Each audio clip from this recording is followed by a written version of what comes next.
ओम असतो मा सद्गमय तमसो मा ज्योतिर्गमय मृत्युर्मा अमृतम गमय। ओम शांति शांति शांति। गुजरात प्रांत के माननीय कृषि मंत्री श्री राघव पटेल जी, कृषि सचिव माननीय श्री मनीष भारद्वाज जी, फाइनेंस विभाग की सचिव श्रीमती मनीषा चंद्रा जी, हमारे बीच में उपस्थित संस्कार धाम के ट्रस्टी माननीय श्री अमृत भाई पटेल जी, हमारे सभी कृषि विश्वविद्यालयों के सम्मानित कुलपति महोदय, माननीय डीवी बारोट जी निदेशक आत्मा, कृषि विभाग के सभी अधिकारीगण और एसपीएनएफ स्टेट कोऑर्डिनेटर श्री प्रफुल्ल भाई सेंजलिया जी, सभा में उपस्थित प्रदेश सरकार के विभिन्न विभागों के अधिकारीगण और मेरे बहुत हार्दिक स्नेह के पात्र सम्मानित किसान भाइयों और बहनों,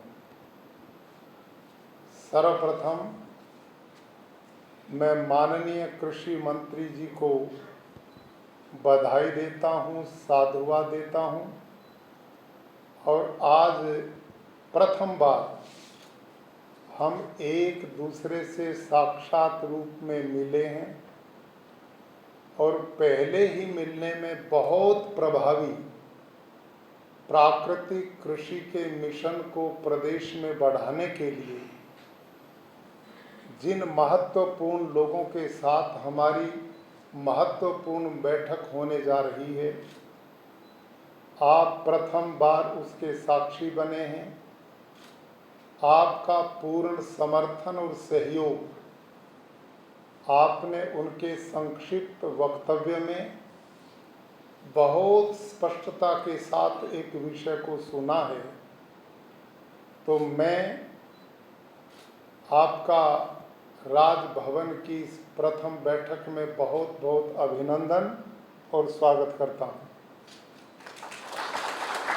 और आज जितने भी अधिकारी, कर्मचारी और किसान, जितने भी जन यहाँ पर उपस्थित हैं भाई और बहन, मैं बहुत अच्छी तरह समझता हूँ आप वो लोग हैं कि जो प्राकृतिक कृषि के मिशन को आत्मा से स्वीकार कर चुके हैं और उसको प्रदेश में फैलाने का एक लक्ष्य ले चुके हैं। अभी 11 अक्टूबर को मेरा दिल्ली जाना हुआ, 2 दिन के बाद माननीय कृषि मंत्री जी का भी जाना हुआ और हम दोनों ही माननीय प्रधानमंत्री जी से मिले।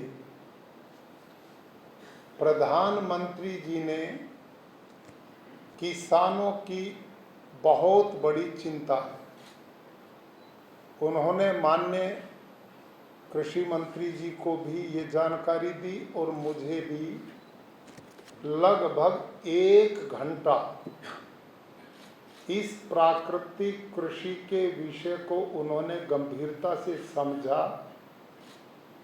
और साथ ही निर्देश दिया कि मैं चाहता हूं कि पूरे भारतवर्ष के लोग स्वस्थ जीवन जिएं, उनको स्वस्थ हवा मिले, हमारी धरती माता स्वस्थ हो, निरोग हो, उसकी फर्टिलिटी बढ़े, हमारा पानी दूषित होने से बचे।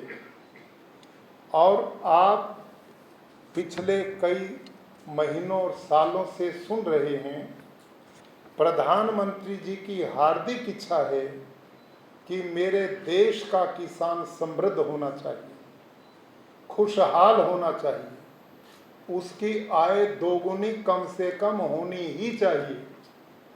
इन बिंदुओं पर वो बहुत गंभीरता से लगे हुए हैं। इस बात को आप और मैं सब अच्छी तरह जानते हैं। एक तो विषय ये है जो आपके ध्यान में लाया गया। दूसरा विषय, मैं आप सब आदरणीयों से निवेदन करूंगा कि आज की ये बैठक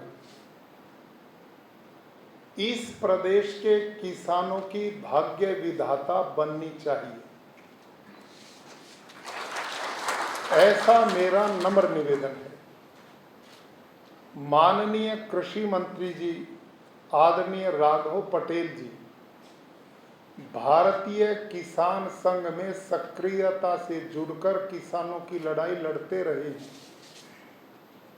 आप जमीनी स्तर पर किसानों की समस्या भी समझते हैं और इस समय एक जिम्मेदारी उनको मिली है, तो हम चाहेंगे कि इनके नेतृत्व में, माननीय मुख्यमंत्री जी के नेतृत्व में, ये कृषि विभाग का अभियान हमारे सारे विश्वविद्यालय मिल करके एक परिवार की तरह एक दूसरे की भावनाओं का सम्मान करते हुए हमने किसानों की समस्या के समाधान की ओर आगे बढ़ना। अब एक निवेदन जो मंत्री जी ने भी अपनी बात खुल करके रखी है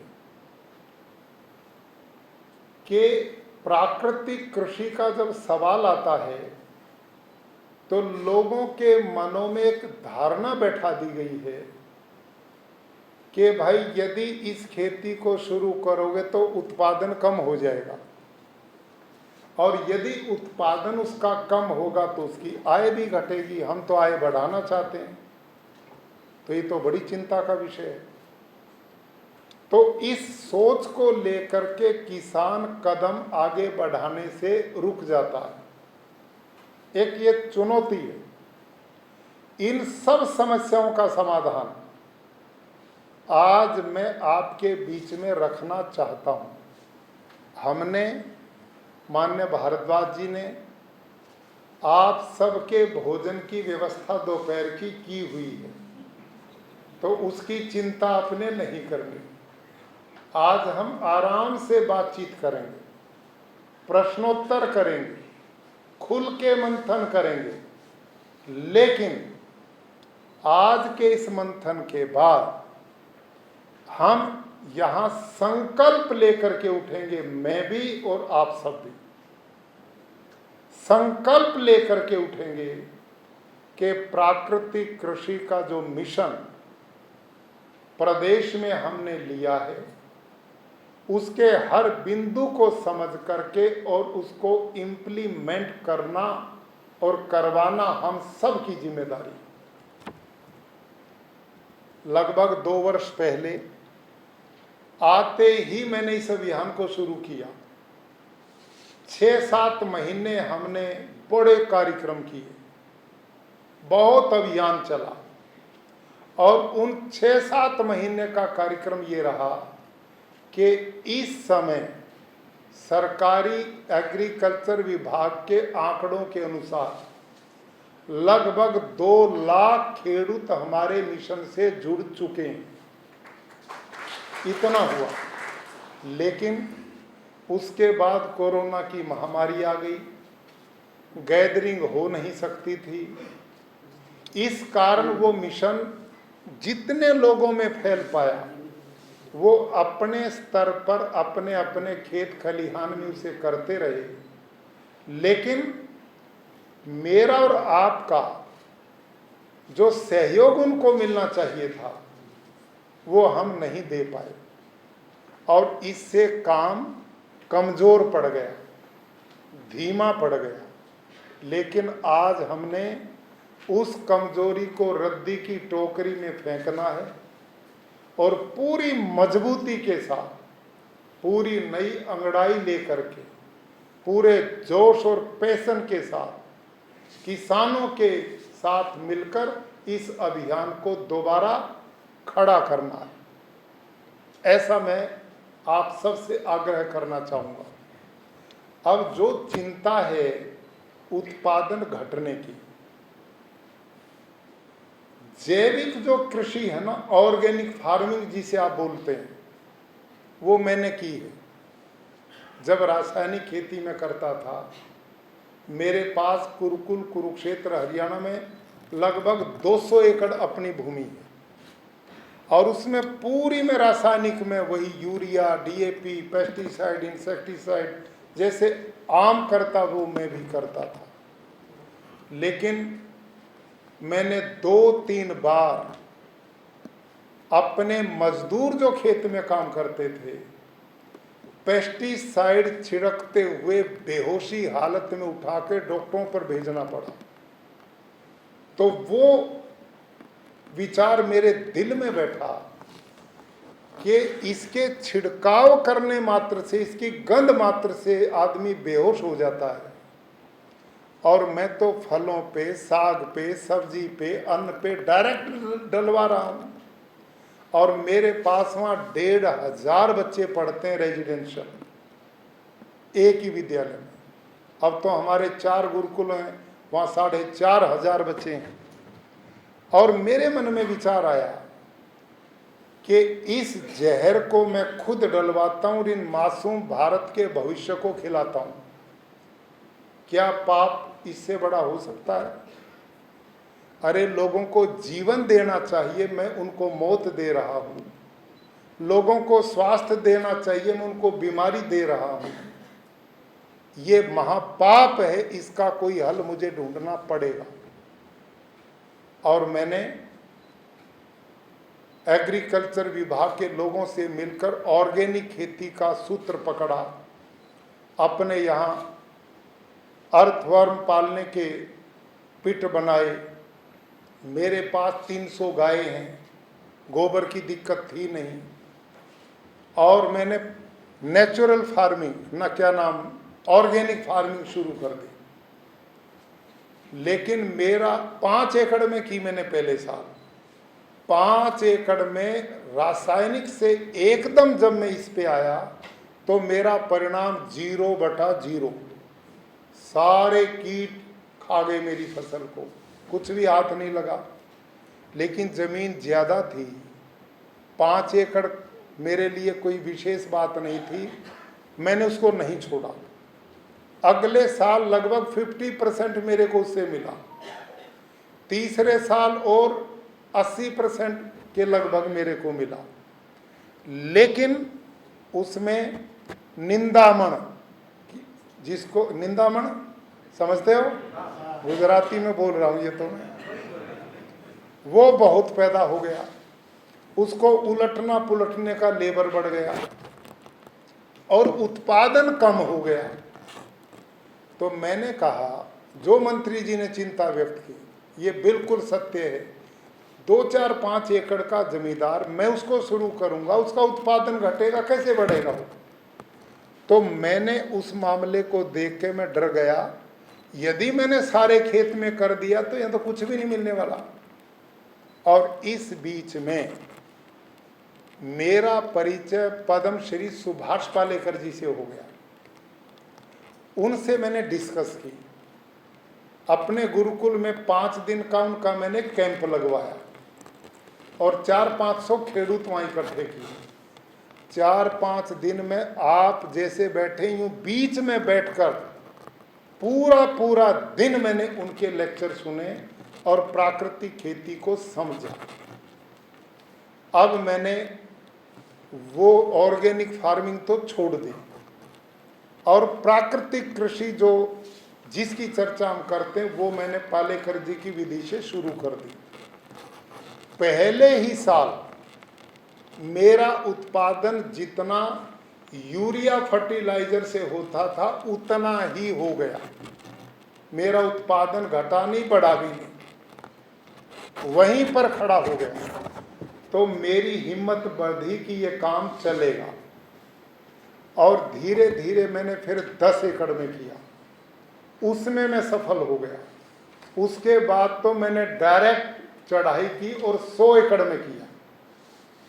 और मेरी 100 एकड़ लैंड जो थी वो एक गांव है पास में कैंथला खुर्द, वहां के खेडूत उस जमीन को लीज पे लेकर भाड़े पे लेके बोते थे। तो 200 एकड़ में 100 एकड़ में तो मैंने प्राकृतिक खेती शुरू कर दी। 100 एकड़ मेरी उन लीज पे पट्टेदार ठेकेदार भाड़े पे किसान लेते थे और मेरा उत्पादन ठीक हुआ, मेरी चिंता खत्म हो गई, मैं उसमें सफल हुआ। और सफल ही नहीं हुआ, अपितु अब मेरा उत्पादन रासायनिक से ज्यादा मिलने लग गया, ज्यादा होने लग गया। तो ये जो चिंता है ना कि हमारा उत्पादन कम होगा, ये उसी का उत्पादन कम होगा जो पूरे नियम का पालन नहीं करेगा। यदि ईमानदारी से प्राकृतिक खेती में नियमों का पालन, क्या नियम का पालन है? जब बीज बोए तो बीजामृत से उसको संस्कारित करके बोए, एक। जब खेत को बोने लगे उससे पहले घन जीवामृत पर एकड़ शुरू में 4 से 5 क्विंटल, 4 से 5 क्विंटल घन जीवामृत उसमें डाल दे। और जब भी पानी दे, हर पानी के साथ ड्रिप से, स्प्रिंकल से अथवा खुला पानी, हर बार जीवामृत उसमें डाले। और 15 दिन के बाद उसी जीवामृत का स्प्रे करें। और आच्छादन, मल्चिंग, धरती को ओपन ना छोड़े, उसको निंदामन से या किसी भी अवशेष जो आपके खेत के उससे ढक के रखे। ये इतना काम करने का है। और कीटनाशक के लिए नीमास्त्र, सूंठास्त्र, ब्रह्मास्त्र, अग्निअस्त्र, ये मैंने बुक लिखी है और विभाग ने छपाई है, उसमें इनके बनाने की विधि है। जब भी कोई कीड़ा आए तो इनका प्रयोग करे, खट्टी छाछ का प्रयोग करे। ये काम लगभग 3 साल चलेगा, इसे ज्यादा नहीं करना पड़ेगा, क्योंकि मेरे खेत में अब किसी भी कीटनाशक का छिड़काव की जरूरत है ही नहीं। मेरे यहाँ बीमारी आनी बंद हो गई है। और इस साल जो मैंने धान का खेत किया है उसमें जीवामृत का ओनली 1 स्प्रे हुआ है, एक बार। अब की बार ये स्थिति हो गई है। यानी कि 3 साल यदि आपने ईमानदारी से प्राकृतिक खेती की और लोगों को सिखा दी तो न तो उत्पादन घटेगा बल्कि बढ़ना शुरू हो जाएगा। ये मेरा अपना अनुभव है और मेरा नहीं है। यहाँ पर जो बात मैंने अब तक बोली है, कुछ खेडूत हैं जो इस खेती को करते हैं, हाथ खड़ा करें। अब आप बोल के बताओ मैं जो बोल रहा हूं गलत है या ठीक है? ऐसा ही है कि नहीं? उत्पादन कम तो नहीं होगा। अब ये सुन लो जी इनकी बात सारे। ये और आप जो खेडूत है ना, आज हम आपको मंच पे भी बुलाएंगे, अपने अनुभव भी देना। ये उत्पादन उन्हीं का कम होता है जिन्होंने क्या सोचा, जीवामृत बनाना है। देसी गाय है नहीं, ये अंग्रेजी गाय ऑस्टन फ्रीजन, ये भी गाय इसी का डाल दो, कोई परिणाम नहीं आएगा। आप यूं सोचो, भैंस बंदरी इसका डाल दो, इसका भी तो गोबर है, कोई परिणाम नहीं आएगा। बकरी का डाल दो, उसमें ये गुणवत्ता नहीं है। ये केवल और केवल, और जो बैल है ना, बैल समझते हो, देसी बैल भी, उसमें भी ये गुणवत्ता नहीं है। ये भी मेरे पास रिपोर्ट हैं। वो रिपोर्ट्स में आज अपने कृषि विश्वविद्यालयों के वाइस चांसलर महोदयों को देने वाला हूं। और वो रिपोर्ट एग्रीकल्चर विभाग के आपके कुछ साइंटिस्ट हों तो वो मुझसे मांग ले, मैंने तैयार कर ली हैं।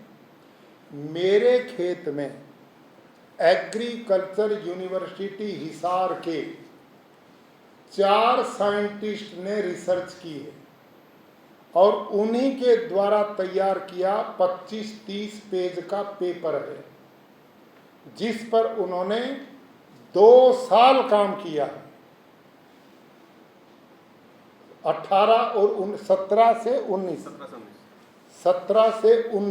2017 से 2019 और एक रिपोर्ट केवल 20 की आई है। एक रिपोर्ट वो मैंने कल मंगाई है। यानी कि आज से 2 साल पहले का जो रिपोर्ट है वो उसमें है। अब मेरी रिपोर्ट पहले से कई गुना ज्यादा अच्छी हो चुकी है, पहले से कई गुना ज्यादा अच्छी हो चुकी है। उदाहरण के लिए अब मैं आपको बड़ी रोचक घटना सुनाता हूं, ये आपकी बड़ी समझ में आएगी। जो 100 एकड़ जमीन मेरे पास, जिसमें मैं प्राकृतिक खेती करता था और 100 मैंने भाड़े पे दी थी, वो लोग पिछले 3 साल पहले जो खेडूत थे, 8-10 खेडूत ने वो बांट के ली हुई थी, वो मेरे पास आए और उन्होंने कहा जी हम आपकी खेती नहीं बोएंगे, अब आपकी जमीन नहीं लेंगे, भाड़े पे नहीं लेंगे। मैं कहा क्यों भाई? उन्होंने कहा जी ये बंजर है, इसमें कुछ नहीं होता। ध्यान करना मेरी बात को, ये बंजर है, कुछ नहीं होता इसमें। तो मेरी चिंता बढ़ी, भाई मैंने जब जमीन दी थी, जब उपजाऊ दी थी, बंजर कैसे हो गई? तो उन खेडूत ने कहा कि जी उस समय तो उपजाऊ थी जब हमने ली, पर अब इसमें कुछ नहीं होता, बंजर हो गई, हमें कोई खर्चा नहीं निकलता, और उन्होंने मेरी जमीन छोड़ दी। समझ में आई यहां तक बात? और मैंने एग्रीकल्चर यूनिवर्सिटी हिसार के कृषि विज्ञान केंद्र के सीनियर साइंटिस्ट डॉक्टर हरिओम उनका नाम है, उनको अपने पास बुलाया और मेरे आदरणीय वाइस चांसलर महोदय यहाँ पर बैठे हैं, मैं इनका धन्यवाद भी करता हूँ और बधाई भी देता हूँ कि ये 3 एग्रीकल्चर यूनिवर्सिटी के वीसी कौन कौन सी थी जी? दांतेवाड़ा और नवसारी। अच्छा, चारों ही में थे आप, वेरी गुड। आप सब यहाँ पर बैठे, सौभाग्य। मतलब आज हमारी जो वार्ता है बिल्कुल प्रामाणिकता के साथ चलेगी। ये आदरणीय चारों एग्रीकल्चर यूनिवर्सिटीज के वाइस चांसलर महोदय अब से लगभग 15 दिन पहले, अभी 15 दिन पहले मेरे खेत कुरुक्षेत्र देख करके आए और इनको वहां साइंटिस्ट मिले होंगे, डॉक्टर हरिओम मिले ना आपको? वही डॉक्टर हरिओम हैं जो एग्रीकल्चर यूनिवर्सिटी हिसार में साइंटिस्ट हैं और वो कई बीजों को उन्होंने, कई बीजों के जनक हैं, उन्होंने कई बीज इजाद किए हैं, सीनियर हैं, वो आपको मिले।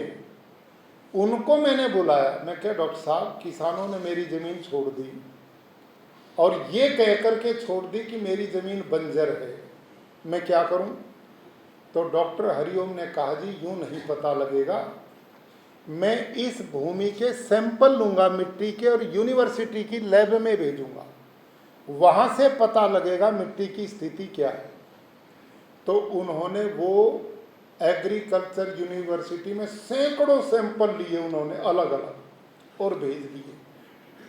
1.5-2 महीने के बाद रिपोर्ट आई और उस रिपोर्ट में आया कि इस भूमि का ऑर्गेनिक कार्बन 0.4, 0.5, कहीं 0.3 है। तो मैं तो साइंटिस्ट था नहीं, मैंने डॉक्टर हरिओम से पूछा जी इसका मतलब क्या है? तो उन्होंने कहा इसका मतलब जो किसान खेडूत कहते हैं वो ठीक है, ये जमीन बंजर है, ये जमीन बंजर है, खेडूत ठीक बोल रहे। मैंने कहा मैंने तो बंजर दी नहीं थी, ये बंजर कैसे हो गई? तो अब इसके बंजर का कारण सुनो आप। खेडूत ने भाड़े पे ली, कोई गोबर की खाद नहीं दिखाई, उसमें कोई अवशेष काटा नहीं, उन्होंने केवल यूरिया डीएपी छिड़काव यही काम किया, और अवशेष जब होते थे उसमें आग लगा देते थे, तो जमीन धीरे धीरे बंजर हो गई। तो मैंने कहा डॉक्टर साहब अब मैं क्या करूं? डॉक्टर साहब ने कागज मंगवाया, पेन लिया और लिस्ट बनाई, इतना यूरिया, इतना डीएपी, इतना पोटास, इतना जिंक, इतना फास्फोरस, और एक सूची तैयार की, ये डालना पड़ेगा, इसके अवशेष होंगे वो इसमें काटने पड़ेंगे। मैं कहा कब ये उपजाऊ होगी? तो उन्होंने मेरे को बोला जितने दिन में बंजर हुई इतने ही दिन में उपजाऊ होगी, धीरे धीरे इसका ऑर्गेनिक कार्बन बढ़ेगा, पूरा 20 साल समय लग सकता है उसी स्थिति में आने। मैंने कहा जी ये तो बड़ा भारी, 100 एकड़ जमीन, इतनी बर्बादी कैसे चलेगा? तो उन्होंने कहा इससे अलग रास्ता नहीं। मैं कहा ना, जब मैं 100 एकड़ में प्राकृतिक खेती करता हूं, जीवामृत घन जीवामृत डालता हूं, तो मैं इसको भी ऐसे ही करूंगा। मेरे को डॉक्टर हरिओम कहने लगे साइंटिस्ट आप हैं या मैं हूं? मैंने कहा साइंटिस्ट तो आप ही, मैं तो खेडूत हूं, लेकिन क्योंकि मैं खेती कर रहा हूं इसलिए मैं सफल हूं, तो मैं यही करूंगा। वही हरिओम जी मेरे को बोल के गए आप कर लो, होएगा कुछ नहीं, और मैं चलता हूं। वो चले गए। मैंने 3 वर्ष पहले, आज से 3 वर्ष पहले की बात है, अप्रैल के महीने में जमीन उन्होंने छोड़ दी। उसके बीच में मैंने उसमें इक्कड़ बो दिया। इक्कड़ समझते हो? ढांचा, इक्कड़ समझते हैं? इक्कड़, वो मैंने उसमें सारी में इक्कड़ बो दिया। अब 2 महीना इक्कड़ को मिल गया, वो इतना बड़ा बड़ा हो गया। उसको मैंने फिर ट्रैक्टर से उसको उसी में रूटावेटर से मिक्स करवा दिया, और उसके बाद मैंने उसमें 5-5 बैग घन जीवामृत के डलवाए, और धान लगा करके हर पानी के साथ जीवामृत छोड़ दिया, और 15-20 दिन में इसी का छिड़काव शुरू कर दिया। पहले ही बार में जो बंजर जमीन छोड़ के गए थे, मेरी 21-22 क्विंटल धान पहले ही साल में पैदा हुई। और डॉक्टर हरिओम जो थे उनको बीच बीच में मैं बुलाता रहा, मेरे खेत देखो, ये वही जमीन है जहाँ की मिट्टी टेस्ट की थी। और जब खेत लहलाने लगे तो वो कहते ये एकदम बंजर में कमाल कैसे हुआ। उन्होंने कहा जब इसको काट के तोलना लगो तब मेरे को बुलाना। हमने वो तुलाई उन्हीं के सामने की, और उनका हौसला बढ़ा भी ये हो कैसे गया। तो अगले साल 1 साल के बाद उन्होंने उस मिट्टी के दोबारा सैंपल लेकर के फिर एग्रीकल्चर यूनिवर्सिटी हिसार को भेजे। अब ध्यान से सुनना मेरी बात को, डॉक्टर हरिओम इस बात को नहीं मानते, और वर्तमान में कोई साइंटिस्ट इस बात को मानने को तैयार नहीं। लेकिन जब उन्होंने भूमि के सैंपल भेजे दूसरी बार में, तो जो 0.34, 0.04, 0.05 था, वो ऑर्गेनिक कार्बन 0.7, 0.8 पे गया पहले ही वर्ष में। समझ में आई बात?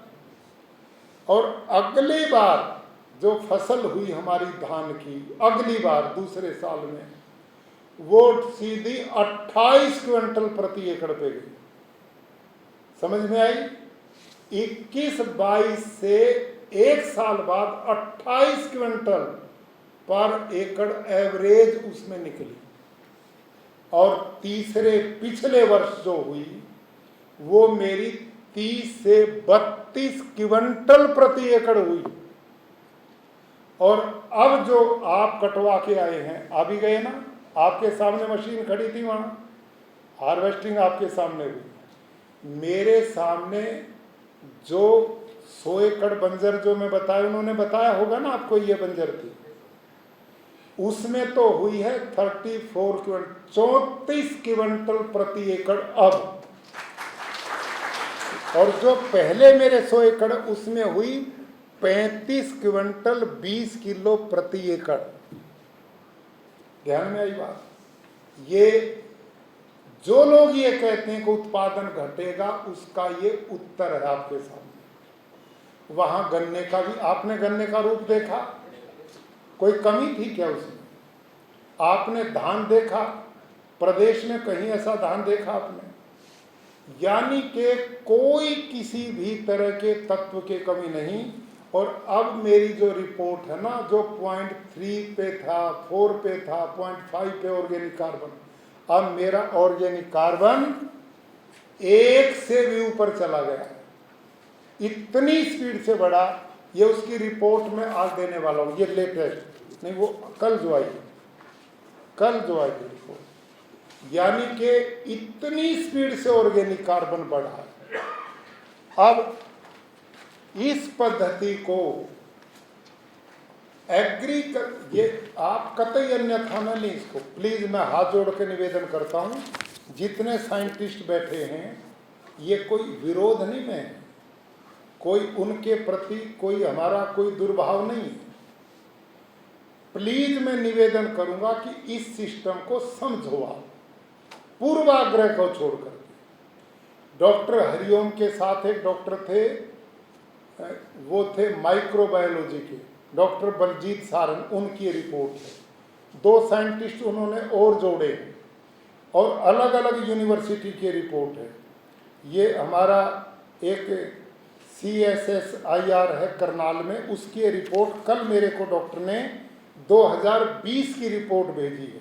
मेरा ऑर्गेनिक कार्बन उसी जमीन में 0.9, 1.14, ये इसमें 1.3, 1.29, 1.33, इस ढंग से ऑर्गेनिक कार्बन बढ़ा सारी जमीन का।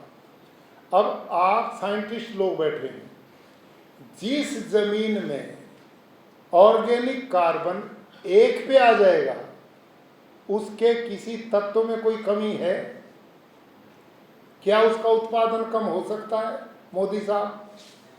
नहीं होगा ना। तो ये स्थिति, यदि आप रासायनिक ढंग से बढ़ाना चाहे तो क्या बढ़ सकती, ईमानदारी से बताओ?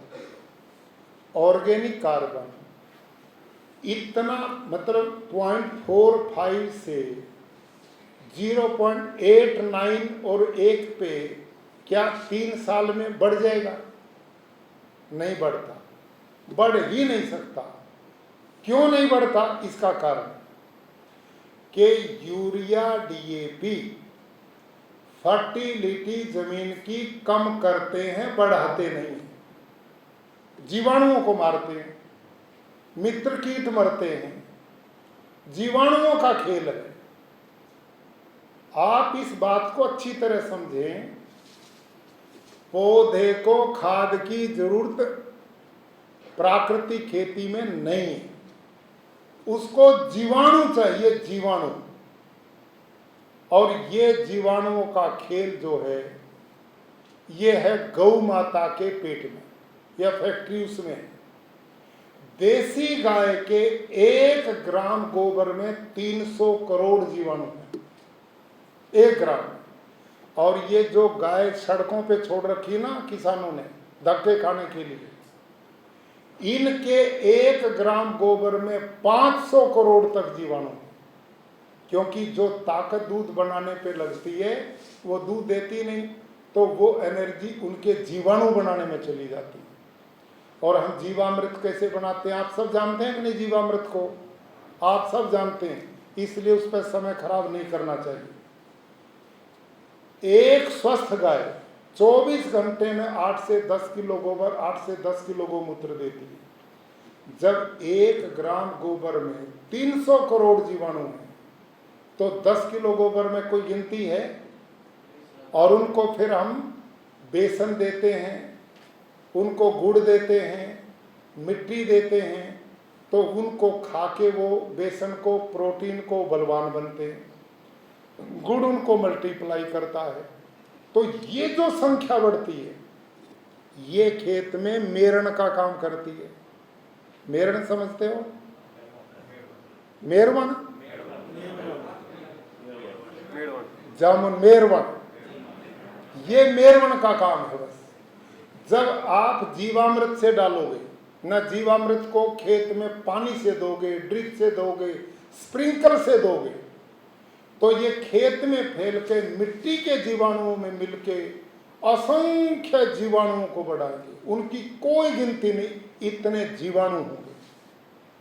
अब वो जीवाणु क्या काम करते हैं? धरती में पहले ही जितने मैटर पड़ा है, जो भूमि के पौधे को ताकत देने वाला, वो तो सुप्त अवस्था में पड़ा है। उस सुप्त अवस्था में 17 जो पोषक तत्व हैं, उनका भोजन बना करके और फिर ये पौधे को देते हैं। जीवाणुओं का काम। उदाहरण के लिए, आपके घर में दाल भी है, सब्जी भी है, तेल भी है, गैस भी है, आटा भी है, सब कुछ है, लेकिन अलग अलग रखा है। पेट भर जाएगा हमारा? बोलो तो भाई, इस क्लास में कमजोर लोग तो नहीं दिखाई दे रहे। पेट नहीं भरेगा ना। कब भरेगा? जब उनका उचित संग्रह करके गूंथेंगे, गैस पे पकाएंगे, पानी मिलाएंगे, दाल सब्जी को पकाएंगे, तब पेट भरेगा ना। यही काम धरती में है। धरती में जो पोषक तत्व बिखरे पड़े हैं, वो सुप्त अवस्था में पड़े हैं। उनको तोड़ करके उनसे भोजन बनाने का काम ये जीवाणु करते हैं। क्यों जी साइंटिस्ट महोदय, यही है ना? देखो, मेरा एक आज सुखपूर्वक बात ये है कि किसान समझेंगे हमारे आदरणीय साइंटिस्ट लोग बैठे हैं, उन्हीं की बात का समर्थन करते हम अपनी बात रख रहे हैं, तो ये भोजन तैयार करते हैं। अब होता क्या है, अब इसको ध्यान से सुनना, मेरी बात को खेड़ू तो आप लोग। अब जीवामृत में हम जीवाणुओं को बढ़ाने का काम बेसन से करते हैं, गुड़ से करते हैं, मिट्टी डाल के करते हैं, और ये जीवाणु मिट्टी में जाके अपने परिवार को बढ़ाने का काम करते हैं। लेकिन यदि इनको भोजन मिलेगा तो मरेंगे क्या? नहीं, इनको भी तो भोजन चाहिए। अब इनको भोजन, यदि आप यूरिया डालेंगे, वो जिएंगे मरेंगे? बोलो। इनका भोजन क्या है? इनका भोजन है खेतों के अवशेष। कैसे? जैसे आप निंदामण है वो इन पे छिड़क दिया, जिसको मल्चिंग बोलते हैं। आप मल्चिंग करो, धरती को ढको अवशेष से। आपका धान का पुराल बचता वो अवशेष, वो बिछा दो। गेहूं का बचता वो बिछा दो, और जो भी कुछ पत्ते हैं वो बिछा दो। आपका खजूर का पेड़ है, उसको काट के वो बिछा दो। आपका पपीता, उसके पत्ते या काट के, कुछ भी अवशेष है। आपका ये इकड़ है, सण है, ये हैं अवशेष। ये जितना खेत में कट के गिरेंगे, वो जीवाणुओं का भोजन है, और वो परिवार बढ़ेगा। और ये जीवाणु जो 78% नाइट्रोजन आकाश में है, उसको सारे को खींचेंगे, आपके पौधे की जड़ को देंगे, और जो अंदर मैटर है उसका भोजन पका करके पौधे को देंगे। भाई, इससे सरल क्लास तो नहीं लग सकती आपके लिए। इसको तो पहली दूसरी क्लास का भी बच्चा समझ सकता है। पूरी समझ में आ रही कि नहीं? तो खेल केवल जीवाणु का है। जितना जीवाणु होगा, वही कार्बन, ऑर्गेनिक कार्बन धरती का बढ़ाता चला जाएगा, गुणवत्ता उसकी बढ़ेगी। और उससे क्या होगा, मित्र कीट जो है वो स्वतः बढ़ने शुरू हो जाएंगे। आप जब जीवामृत खेत में डालोगे, आपको 10 से 11 दिन के बाद अलसिया अपने आप दिखाई देना शुरू होगा। 10-11 दिन के बाद। अब वो अलसिया नहीं है जो ये रासायनिक खेती करते हैं, वो समाधि लिए धरती में छिपा बैठा, कुछ मर गया। और मैं बड़ा मोटा उदाहरण देता हूं आपको। आप एक अलसिया पकड़ो खेत से और इस टेबल पर ले आओ, उस टेबल पर अलसिए के ऊपर यूरिया डालो, जिएगा या मरेगा बोलो? उस पर डीएपी डालो, जिएगा या मरेगा? कीटनाशक डालो, जिएगा या मरेगा? तो आप यही काम कर रहे हो कि नहीं? अब तो बोल पड़ो, बोलो भाई, यही काम कर रहे हो कि नहीं? चल रहा ना यही काम? अलसिए में तो ताकत ज्यादा है, जीवाणु की तो कुछ भी नहीं हो, तो दिखता भी नहीं आंख से, वो तो इतना सूक्ष्म है। तो वो इस मार को कैसे सहन करेगा? हमने तो काम करना जीवाणु बढ़ाने का, और आप लगे वो जीवाणु मारने पे, तो जमीन बंजर बनेगी या उपजाऊ बनेगी? बोल तो पड़ो। यूं कोई इसलिए नहीं बोलते क्योंकि छींके लगा रखे, क्यों साहब हैं? कुछ आई समझ में बात? अब अगली बात सुनो। ये जो अलसिया ना, अलसिया भाई, ये है किसान का सबसे बड़ा मित्र, फ्रेंड। ये बिना पैसे का मजदूर है। मनरेगा वाले बुलाते हो, पैसे लेते हैं कि नहीं? मजदूर बुलाते हो, पैसे लेते हैं कि नहीं? ये बेचारा 24 घंटे रात दिन बिना पैसे का मजदूर है। और ये कैसे काम करता है? ये देखो, यूं जाता है और दूसरे छेद से आता, इससे जाता, इससे आता, इससे जाता, इससे आता। ये जिस छेद से जाता उससे वापस नहीं आता, दूसरे से आता। इतना डबल काम ये करता है। और धरती में जो खनिज भरे पड़े ना 10-12 फीट तक, पोषक तत्व, उनको खाके पेट से निकाल करके पौधे की जड़ को दे देता है। इसमें 12-13 तरह के पोषक तत्व हैं जिनके बाद पौधे को खाद की जरूरत नहीं पड़ती, और ये जब मरता है तो भी खाद दे के जाता है। एक अलसिया अपनी लाइफ में सैकड़ों हजारों की संख्या में परिवार बढ़ा करके मरता है, बहुत भारी मात्रा में अंडे देता है, इतना परिवार बढ़ाता है। जब आप नेचुरल फार्मिंग करेंगे ना, प्राकृतिक पालेकर की विधि के अनुसार, आपको असंख्य अलसिया मिलेंगे खेत में। अब मेरे जो खेत है ना कुरुक्षेत्र में, जब बारिश होती है ना और बीच में हमने रास्ता बना रखा चलने का, उस रास्ते पे हम चल नहीं सकते, पैर नहीं रख पाते, इतनी भारी मात्रा में निकलता। और वो रात दिन यही काम करता है। क्या करता है? जब वो छेद बनाता है ना, तो शरीर से पसीना छोड़ता वर्मी वोश, उससे छेद को लीपते हुए जाता है। वो छेद जल्दी बंद नहीं होता, और उसका परिणाम क्या होता है कि 10-12 फीट तक धरती में ऑक्सीजन जाती है, और ऑक्सीजन जाएगी तो जमीन की ताकत बढ़ेगी या घटेगी? बोलिए, बढ़ेगी ना। ये काम वो हलसिया करता है। खनिज खा करके मिट्टी ऊपर पौधे को देता है, 2 काम करता है। अब एक धारणा और बना रखी है, इसको भी थोड़ा आप रिसर्च करो इस पे। हमारे यहाँ अक्सर बताया जाता है कि असली मिट्टी तो 6 इंच तक है, बाकी नीचे तो कुछ नहीं, फोकट है। ऐसा है ना?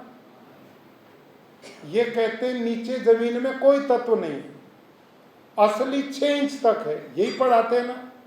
लेकिन ऐसा है नहीं। प्रैक्टिकल आप बोलना, भले ही मुंह बंद रहे तो भी बोलना मेरे से। ये जो पेड़ हैं, ये 6 इंच नीचे जड़ है, 6 इंच तक है इनकी जड़।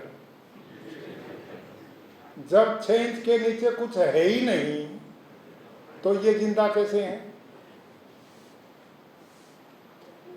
है किसी पे उत्तर? बोलो। क्यों भाई साहब, बोल तो पड़ो। है जी? है ना नीचे कुछ?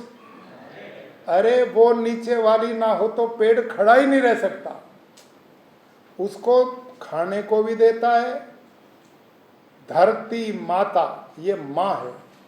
माता भूमि पुत्रो अहम पृथिव्या, ये हमारी माँ है और हम इसके पुत्र हैं। ये माँ को जितना नीचे तक जाओगे, इसमें खनिज ही खनिज, गुणी गुणों का भंडार ये भरी पड़ी है, रत्न गर्भा। परमात्मा की सृष्टि में अपूर्णता कहीं है ही नहीं। गलती हमारी हो सकती न जानने की, परमात्मा की व्यवस्था में अपूर्णता नहीं हो सकती, वो पूर्ण व्यवस्था है। तो ये भंडार है। यदि उसमें कुछ नहीं होता तो हलसिया 10-12 फीट तक मेहनत करने का काम नहीं करता। वो प्रकृति ने इसी काम के लिए छोड़ा है। भगवान ने किसान के सहयोग के लिए उसे भेजा है। 10-12 फीट तक वो छिद्र बनाना, ये करना। अब जब प्रकृति हो जाए, प्राकृतिक खेती होगी, यूरिया डीएपी का असर खत्म हो जाएगा, तो पता क्या होगा? वहां लाखों केचुआ 1 एकड़ में पैदा होगा, लाखों हलसिया, और वो रात दिन यही काम करेगा। जमीन मुलायम बन जाएगी, सारी जमीन को उल्टेगा। हलसिया हल की जगह को जो काम करता वो हलसिया, हल भी तो यही काम करता, जमीन को उखाड़ने बदलने का, वही हलसिया करता। अब अगला काम वाटर हार्वेस्टिंग सिस्टम, करोड़ों रुपया हमारी सरकारें खर्च करती है और ये हलसिया फ्री में वो काम करता है। जब आपके 1 एकड़ में लाखों केचुआ इतने छेद कर देगा तो बारिश आएगी, सारा पानी इन छिद्रों के द्वारा कहां जाएगा? बोलो, धरती के पेट में जाएगा। बाढ़ आ ही नहीं सकती। अब हो क्या रहा है? बारिश होती है तो बाढ़ आ जाती है, बारिश नहीं होती तो अकाल पड़ता। 2 ही प्रोजेक्ट चल रहे हैं आजकल, है कि नहीं? क्यों चलते हैं इसको समझो। यूरिया डीएपी ने धरती की परत को पत्थर बना दिया, कठोर बना दिया, हलसिया मार दिया, मित्र कीट मार दिए। अब उसमें मुलायम वो है नहीं, पानी बरसता, बह करके नदी नालों में जाके बाढ़ आ जाती है, पानी सारा वर्षा जल वापस समुद्र में भाग जाता है। यदि आप प्राकृतिक खेती करेंगे तो सारा पानी धरती के पेट में चला जाएगा। वाटर हार्वेस्टिंग सिस्टम फ्री में होगी, समझ गए? और जब अकाल पड़ेगा, बारिश नहीं होगी, तपती लुएं होंगी, जून का महीना होगा, ऐसे समय पानी कहां से पेड़ को मिलेगा? वही छिद्र जो हैं, धरती के 10-12 फीट जमीन खोदो, गिल्ली मिलेगी कि नहीं? तो धरती जब ऊपर तपेगी तो नीचे वाष्प बनेगा, और वाष्प बन के उन्हीं छिद्रों से पानी ऊपर आके पौधे की जड़ की, बोलो क्या करेगा? सिंचाई करेगा। प्यारे भाइयों, यही तो काम जंगल में है। जंगल में बोलिए उत्तर देना, जंगल के पेड़ को यूरिया कौन देता है? डीएपी कौन देता है? पानी कौन देता है? कीटनाशक कौन डालता है? और टाइम पर आता तो फल से लद जाता है। जंगल के पेड़ को लैब में ले जाओ, एक तत्व की कमी नहीं मिलेगी। वहां यही प्राकृतिक नियम काम करता है। जब वहां ये नियम काम करता तो मेरे खेत में भी करना चाहिए। इसका नाम है प्राकृतिक खेती, नेचुरल फार्मिंग। इसकी ओर हमने बढ़ने की आवश्यकता है। अब अंतिम, ये जो आच्छादन है, मल्चिंग है, इसका बहुत बड़ा रोल इस प्राकृतिक खेती में। अब ये हम बताते नहीं किसानों को, वो करते नहीं, और इसलिए उत्पादन कम होता। फिर कहते हैं कि जी प्राकृतिक की कम हो गया। ये सबको करना पड़ेगा। जब आप आच्छादन करेंगे तो उससे क्या होगा? जब धरती का तापमान 35 डिग्री हो जाता है तो ऑर्गेनिक कार्बन उसका उड़ना शुरू हो जाता है। क्यों साहब, वीसी साहब, ऐसा ही ना? सुनो ध्यान से, ये बहुत जरूरी है। ये ट्रेनिंग मैं निवेदन करूंगा मोदी जी और अपने कृषि विभाग के आत्मा के अधिकारियों को। ये आत्मा के विभाग के हमारे जो आदरणीय लोग हैं, इनको ये ट्रेनिंग देनी पड़ेगी और ये एक एक खेत में करवाएंगे तो उत्पादन कोई घटे तो मेरे को पकड़ना, मैं यही हूं। नहीं करोगे तो ये नहीं होगा। जब आप मल्चिंग करेंगे तो क्या काम करेगा, सुनो। इससे धरती का तापमान गर्माएगा नहीं। नंबर 2, ये मल्चिंग आकाश से पानी को खींच करके नमी जमीन की बढ़ाएगी, उसकी नमी को नहीं निकलने देगी। नंबर 3, इस मल्चिंग से अंधेरा होगा और जो हलसिया ना, वो रात को काम करता, दिन में नहीं करता। क्यों नहीं करता? कि उसको पता तू काम करते ऊपर आएगा तो कौवा ले जाएगा, पक्षी तेरे को मार देंगे, पक्षी ले जाएंगे।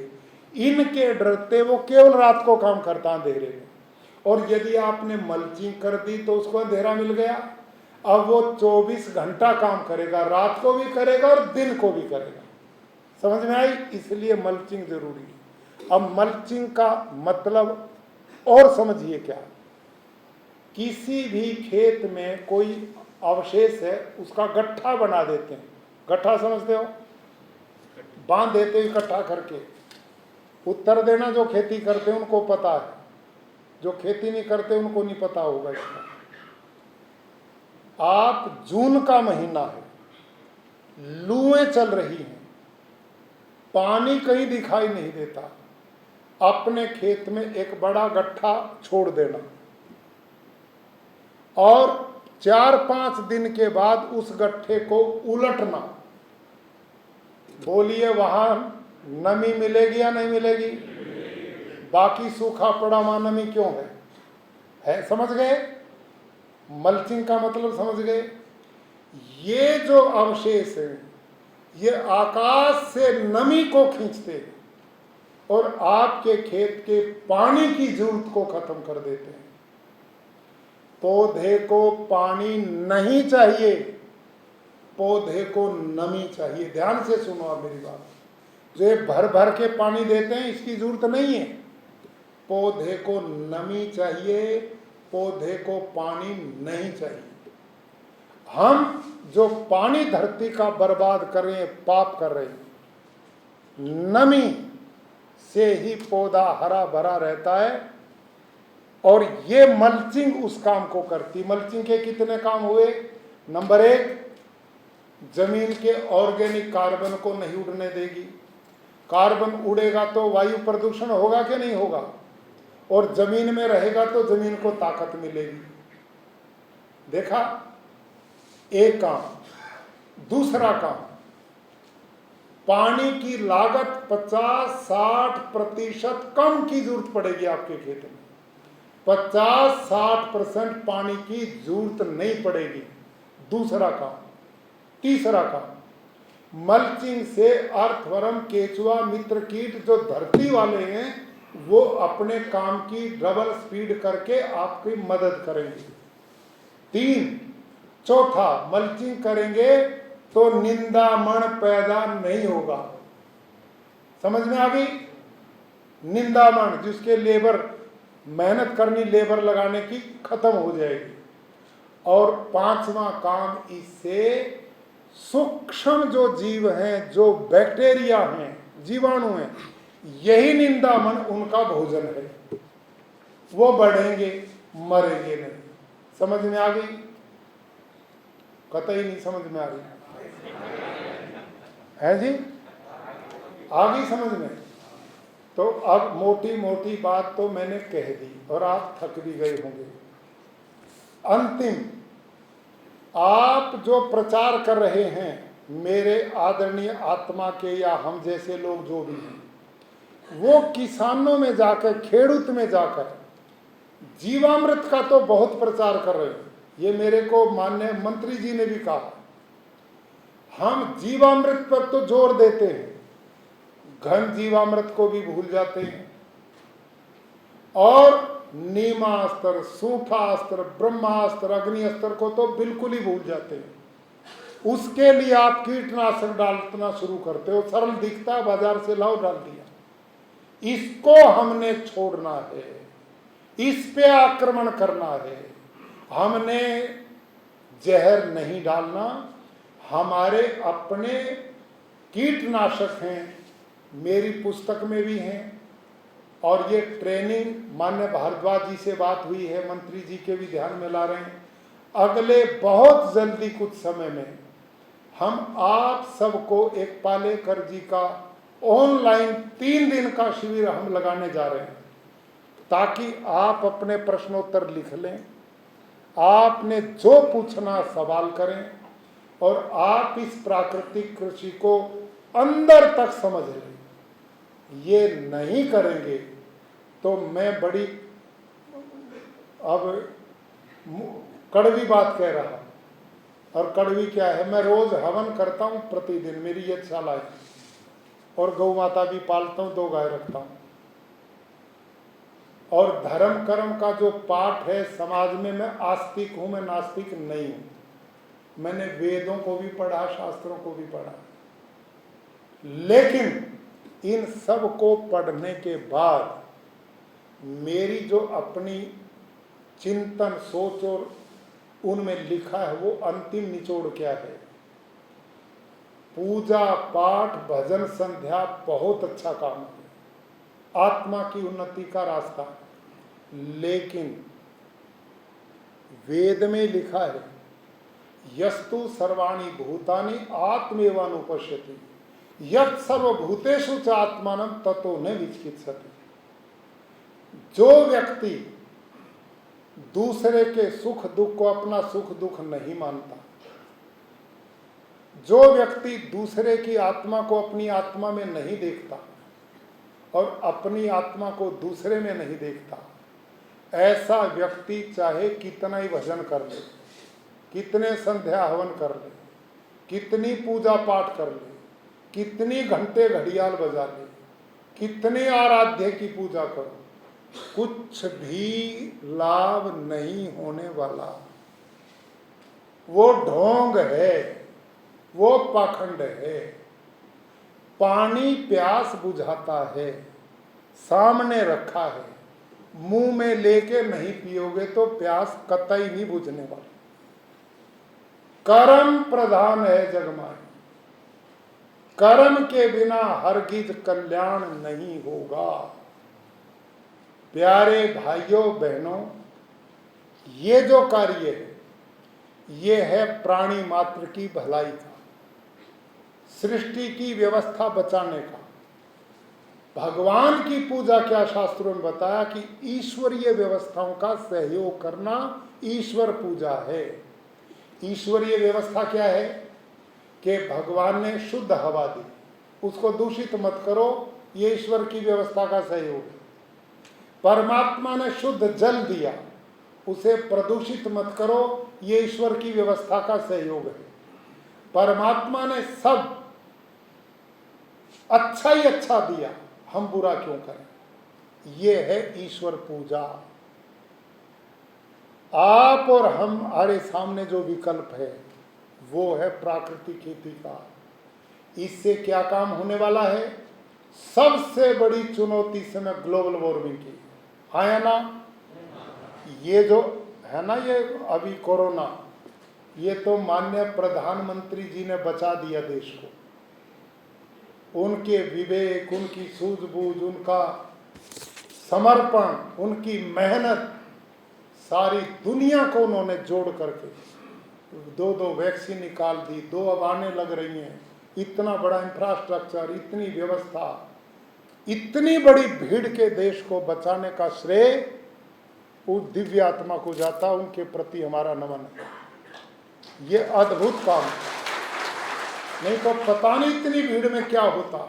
और आपने देख लिया था दूसरी लहर में 12 ही दिन में क्या हुआ था। यदि ये लंबा चलता तो क्या होता। लेकिन इस ग्लोबल वार्मिंग का कौन सा टीका निकलेगा,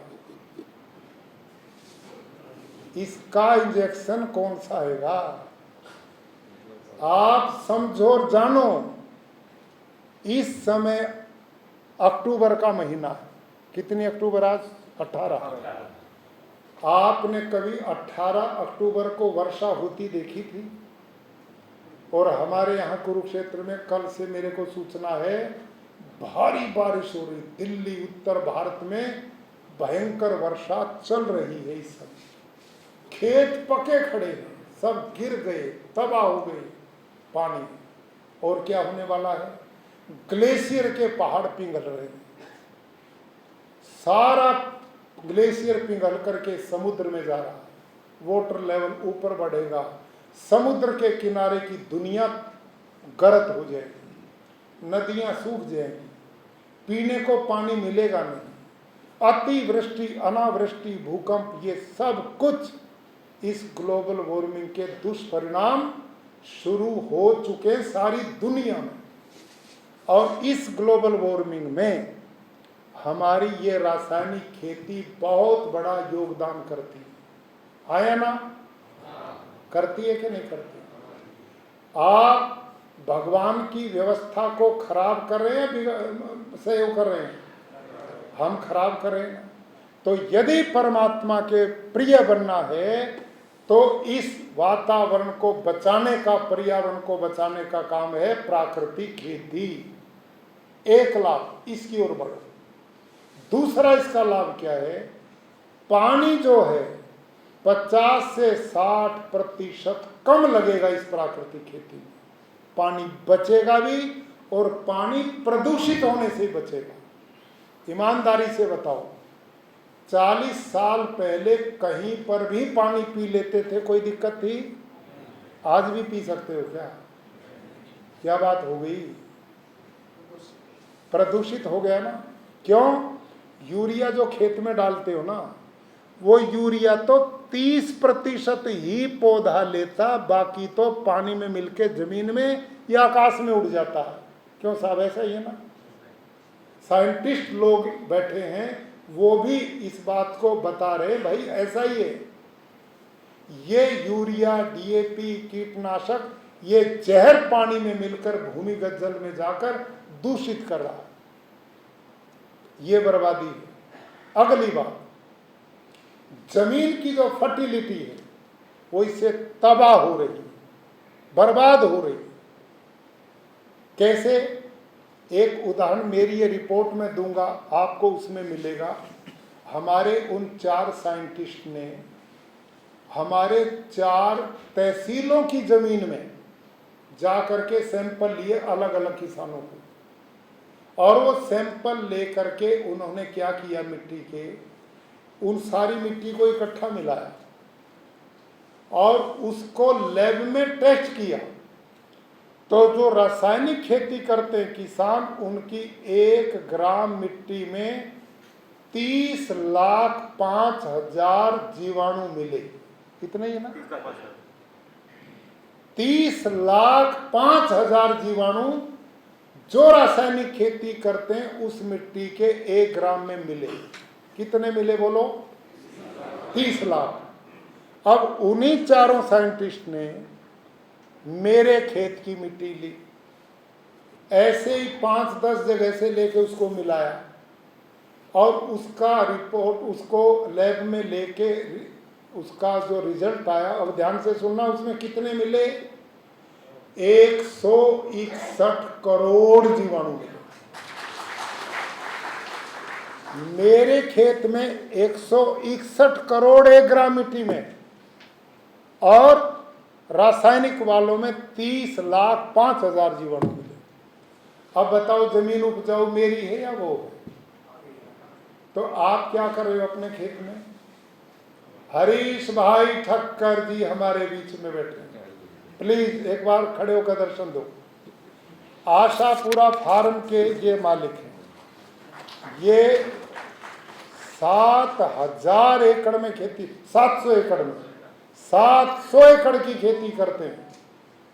और हरीश भाई के खेत में जब मैं आया, मेरे को सूचना मिली, बहुत प्रगतिशील किसान है, आप देख के आओ।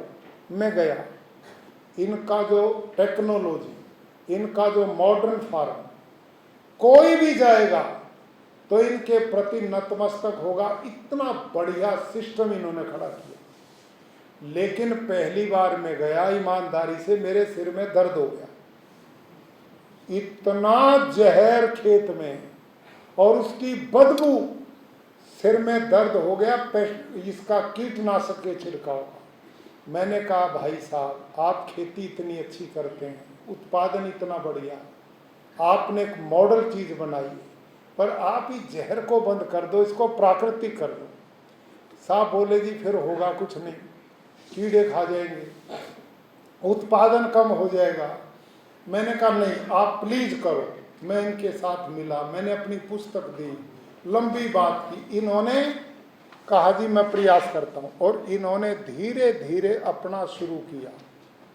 अब 2 साल हो गए हैं, इन्होंने 1-2 जगह मेरे ख्याल में गड़बड़ अब भी कर रहे हैं। लगभग 90% हो गया ना। कितना हो गया सुनो जी, कितना हो गया? अब तुम तो बोल लो, सुना होगा। 90% खेत को हरीश भाई ने प्राकृतिक खेत बना दिया। ताली बजाई थी। और अब दिक्कत एक है, इनको मैं भाषण देना सिखाऊंगा। ये बोलते कम हैं, काम ज्यादा करते हैं। अब मेरे कोई बोला कि जी मैं बता नहीं पाऊंगा, बताना आप ही मेरी बात को। अब इनका जो उत्पादन है, हाँ ना से बोलना, ईमानदारी से। आप जब क्या नाम, आपका पेस्टिसाइड का कितना खर्चा बचा टोटल साल का? 1 करोड़ रुपए। खाली बजाओ। आप सुन रहे हैं ना सारे लोग? 1 करोड़ रुपया 1 साल में पेस्टिसाइड का आपने बचा दिया। नंबर 2, आप जो खेती करते उसमें प्राकृतिक से उत्पादन तो नहीं कम हुआ? ये लोग बड़े, आप इनसे बड़ा। और आप सबको मैं निवेदन करूंगा कि कभी समय मिले तो इनके फार्म को खेड़ूत जरूर देख के आए, बहुत प्रेरणा मिलेगी। इनकी कुछ चीजें तो मैं सीख कर अपने खेत में ले जा रहा हूं, कुरुक्षेत्र। आप ये देखो। और इनको मैंने रिक्वेस्ट की, ये खुद जाके अपने मैनेजर के साथ कुरुक्षेत्र में मेरे खेत में गए, जाके आए। तो यह आदान प्रदान, आपको जो जिसकी चीज अच्छी लगे उसको अडॉप्ट करो। और हमने आज एक संकल्प लेना है कि गुजरात को माननीय प्रधानमंत्री जी ने एक मॉडल स्टेट बनाया, रोल मॉडल है, पूरी दुनिया और देश यहाँ देखने के लिए आता है। अब हमारा एग्रीकल्चर विभाग माननीय कृषि मंत्री जी के नेतृत्व में, मुख्यमंत्री जी के नेतृत्व में और आप सबके सहयोग से हम चाहते हैं कि इसको जहर मुक्त प्रदेश बना दो। सारी दुनिया यहाँ से प्रेरणा ले। प्लीज बैठ जाए। तो आप सबसे मेरा निवेदन है कि आप इस दिशा में सहयोगी बनोगे कि नहीं? या मेरा भाषण सूखा गया? हाथ खड़े करके संकल्प करो। जिसने नहीं करना वो हाथ मत खड़ा करना प्लीज। ये सब ने कर दिया, ताली में अकेला रह गया बजाने वाला।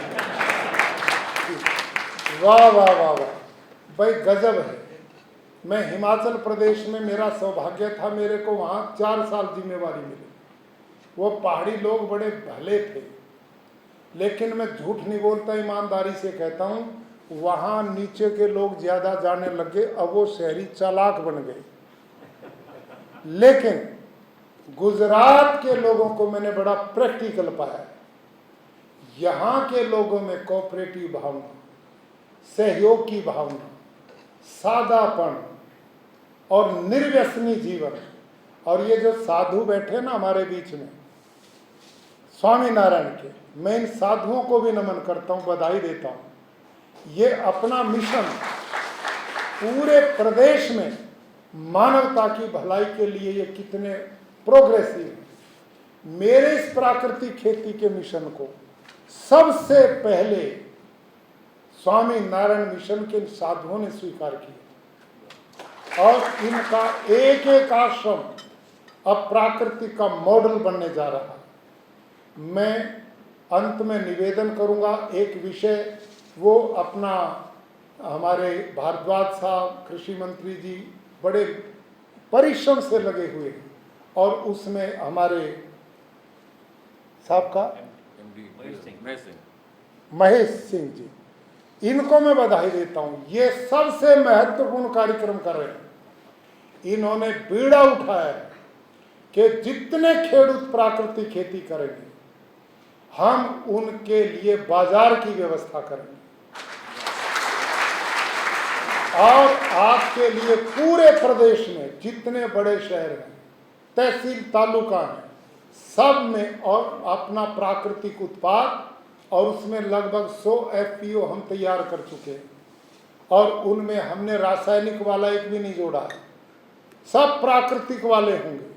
हम चाहते हैं कि प्राकृतिक सामान वहाँ उचित मूल्य में अच्छा रेट उनको मिले और शहरों में भी मैं प्रचार करूँगा, टीवी पे वैसे प्रचार करेंगे कि भाई प्राकृतिक उत्पाद ही अपने घरों में लेके जाएं।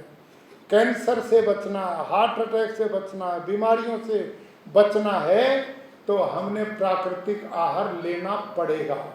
तो एक वातावरण हम खड़ा कर रहे हैं और आपको जानकर खुशी होगी शायद, भारद्वाज साहब और महेश सिंह जी कल ही एक उद्घाटन करा रहे हैं गांधीनगर में। गांधीनगर में पहली शॉप का कल ही उद्घाटन होगा जहां प्राकृतिक आहार आपको मिलने वाला है और आप लोगों में भी इसका प्रचार करो। तो चारों तरफ से हम लगे हैं, मार्केटिंग की व्यवस्था हो, प्राकृतिक खेती का मिशन हो, इसमें सरकार का भरपूर सहयोग हमारे साथ है। माननीय कृषि मंत्री जी तो आते ही खड़े हो गए इस मिशन के लिए और हमारा जो कृषि विभाग है, माननीय भारद्वाज जी और माननीय मोदी जी और दूसरे आत्मा के डायरेक्टर महोदय, ये सब भले लोग बड़े मिशनरी भाव से इस काम में लगे हुए हैं और हमने मिल करके अब इसको जन जन तक एक आंदोलन खड़ा करना है। और आज मेघाणी जी सवेरे मेरे से मिलने आए, जो एजुकेशन मिनिस्टर हैं। 1-1.5 घंटा बात की, उनको पता लगा कि आज आप लोग मीटिंग करने वाले इसी बारे में। उन्होंने कहा जितनी यूनिवर्सिटीज कॉलेजेज हैं, इनके युवा बेटे बेटियों को भी हम प्राकृतिक खेती के मिशन से जोड़ेंगे और गांव गांव में प्रचार अभियान करेंगे। तो ये बहुत बड़ा काम खड़ा हो सकता है। मैं आज लंबा तो बोल गया, लेकिन आपको ये विषय देना भी जरूरी था। आप में कुछ शायद बहुत तो समझते हैं, जो नहीं समझ पाए उनको जानकारी होनी चाहिए थी। अब मैं निवेदन चाहूँगा कि हमारे आदरणीय वाइस चांसलर महोदय, जो मेरा फार्म भी देख के आए हैं, जो बहुत मेहनती लोग हैं और जो रिसर्च कर रहे हैं, बीजों पे काम कर रहे हैं, अपनी जिम्मेदारी से लगे हुए हैं, मेरा उनसे भी निवेदन रहेगा कि आप अपने कृषि विज्ञान केंद्र जितने हैं उनमें ये मॉडल खड़े कर दें, जिससे स्थानीय लोगों को वहाँ देख करके प्रेरणा मिल सके। आपके सहयोग के बिना हम सफल हो ही नहीं सकते। सबसे बड़ा सहयोग हमें यूनिवर्सिटीज का और हमारे को गर्व इस बात का, हमारे चारों वाइस चांसलर बहुत समर्पित हैं, बहुत मेहनती हैं और बड़े आकांक्षा रखते हैं। नहीं रखते तो ये इतनी दूर ना जाते। आप वहाँ गए, देख के आए और देख के नहीं आए, अपितु आनंद एग्रीकल्चर यूनिवर्सिटी के वाइस चांसलर महोदय ने तो आते ही अपने 3-4 साइंटिस्ट और भेजे, तुम भी देख करके आए। दांतीवाड़ा अच्छा, वो दांतीवाड़ा आए हैं, वेरी गुड, उनको भी मैं साधुवाद देता हूँ। वाह वाह, धन्यवाद, बधाई आपको। तो आपको अच्छा लगा कि नहीं, वहाँ आनंद आया? अब आपने सेनापति बनना है।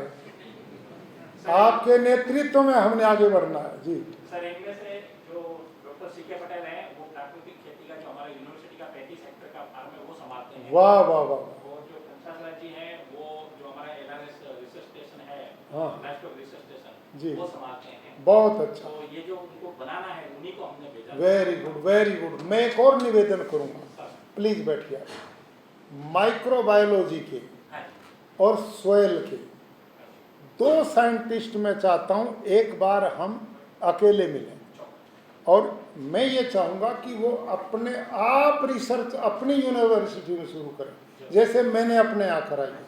कारण क्या है, क्योंकि हमारा उत्तर भारत का क्लाइमेट अलग है और यहाँ का अलग है, तो यहाँ जो रिसर्च होगी वो, और उसका आधार क्या रहेगा, मैं अपने साइंटिस्ट से उनकी बात कराऊंगा, उनकी वर्चुअल बातचीत कराऊंगा, और उनकी जो रिपोर्ट है अब तक की वो भी मैं आपको दूंगा।